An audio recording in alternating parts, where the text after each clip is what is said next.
Hello mga ka-Dears in Canada. Ito, Saturday morning ngayon sa amin dito sa Calgary, Alberta.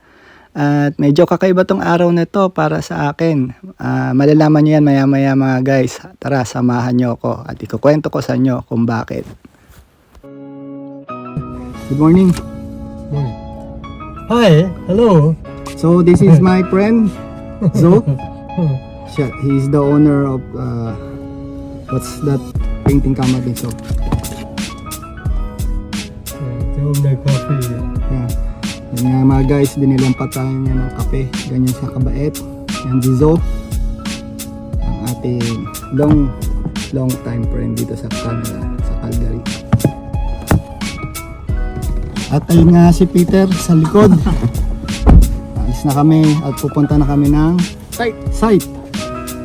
Thank you so for the coffee. Yeah, no. Where are you coffee?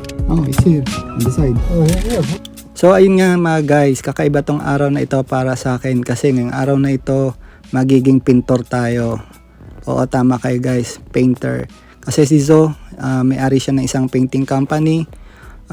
Yun nga, hindi nagsipasukan yung mga tao niya kasi mga naka-long weekend. So na-compromise yung schedule niya for Monday at kailangan niya nang hand over yung mga units.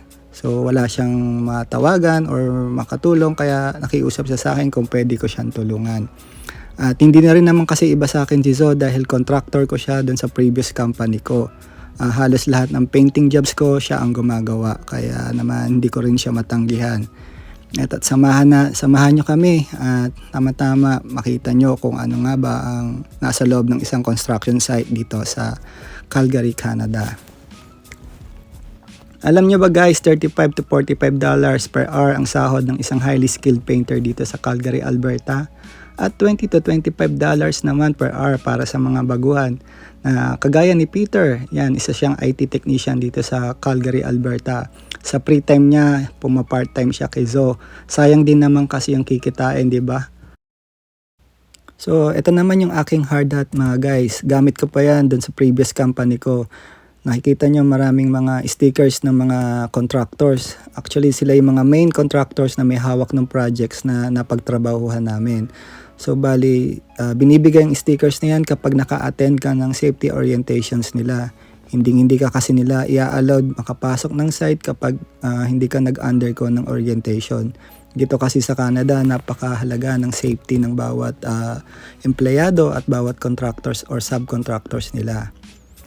Ito naman ang site na pagtatrabahuhan ko ngayong araw na ito. Dito yung site ni Zo. Dito siya nakakuha ng painting job. At ito, paakyat na tayo ng 4th floor. Doon tayo mag-i-start. Pababa. 4th floor, 3rd floor, then 2nd floor. At dito nga sa Canada guys, lahat ng commercial and residential buildings nila ay gawa sa wood.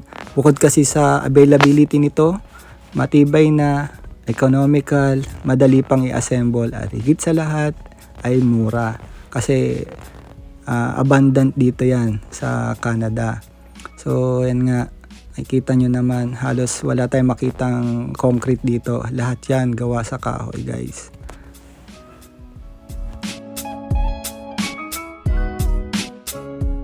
So guys, ito na nga, ito ang gagawin natin ngayong araw na to. I-spot prime lang uli natin tong mga yellow marks na to.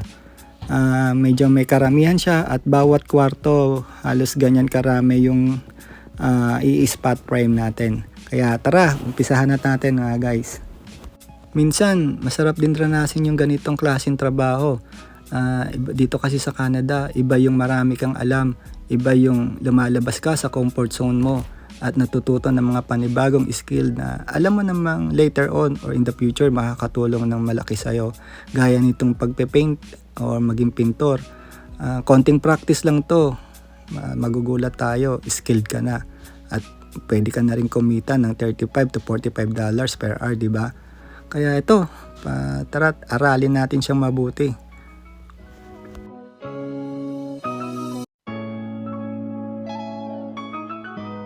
At ayun nga guys, dito na natatapos ang isang buong araw natin. Nakakapagod man, pero okay lang. Kahit paano, nakatulong tayo sa kaibigan natin. Ganun din sa kanya, papasalamat tayo na bigyan niya tayo ng chance maging pintor kahit isang araw lang. Paano guys, sa susunod na video uli at maraming salamat sa pagtangkilik at panonood nyo ng mga videos namin. Ingat tayo palagi. God bless. Paalam.